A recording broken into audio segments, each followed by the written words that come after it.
چې ایمان دې نشته زما محترم. یو صحابیه ده، صحابي ډېر جذباتو کې راغی، ښځې ته وایي، ښځې وایه څه دې پکار دي چې درکړم؟ هغه وایي خاونده هېڅ نه دي پکار، هر څه برابر دي. دی ورته نه ښځې چې ستا څه خوښې په مخ ته ځمکه ما ته ووایه چې درکړم. دې ښځې لږ ساعت غلې شوه، صحابیه ورته جواب کوي خاونده پرېږده نشې راکولې مړه. هغه وایي نه در کوم، بس اوس قسم مې وخوړه، وایي زما د رب په ذات باندې قسم یې چې در کومه.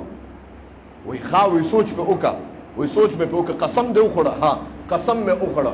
وایي خاونده ما له طلاق راکړه. خبرې ته توجه کوئ.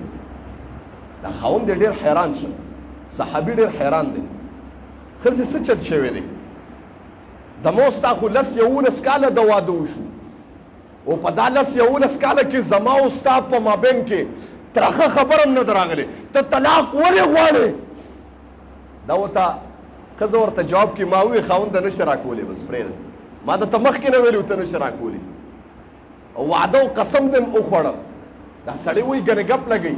او دا صحابي چې پوه شي چې زما ښځه رښتیا ده، صحابي ډېر خفه شو، ښځې ما نه څه ګناه شوې ده چې زما نه طلاق غواړې؟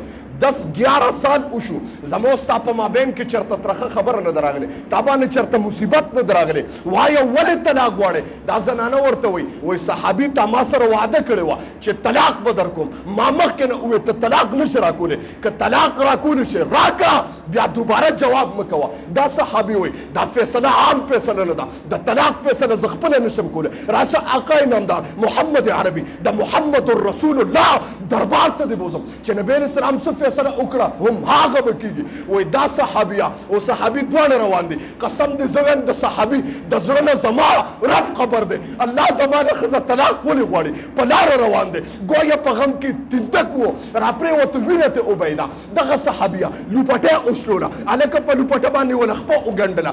دوباره وي صحابي راځه طلاق ته نه غواړم. کله چې صحابي کور ته لاړه، تپوس ترې کوي ښځې ولې؟ وایه طلاق دې غوښته، اوس طلاق نه غواړې ولې؟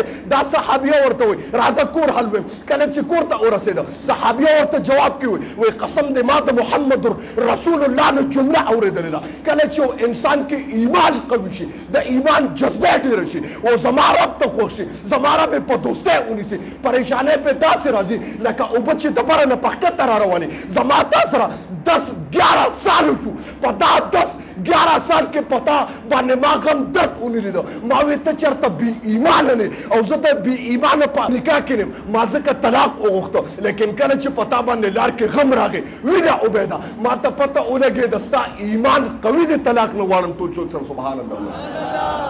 هغه صحابه کرامو زما محترم رضی الله تعالی عنهم اجمعین چې درد او مصیبت په راغی، وای قسم دی دا به ګڼم چې دا د الله د طرف نه د خوشحالېدل به ورته.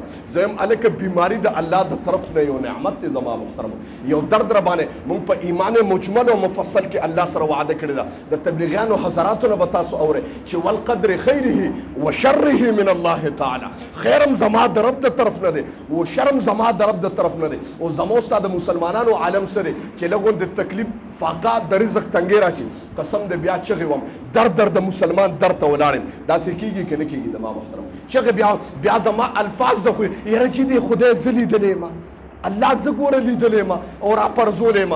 زما محترم وزیم دا د ایمان د پرېوتو یو لوی علامه ده. تا باندې درد راغی، مصیبت راغی، ما امتحانات دک درد دا د الله د طرف نه دی. او په دا درد مصیبت باندې تا صبر وکړه زما محترمو، ګویا الله وایي ما ته خوښېږي. او چې ما ته خوښ شي زم د الله د عشق او د الله د رضا تاسو ته لږه غوندې حصه ملو شوه.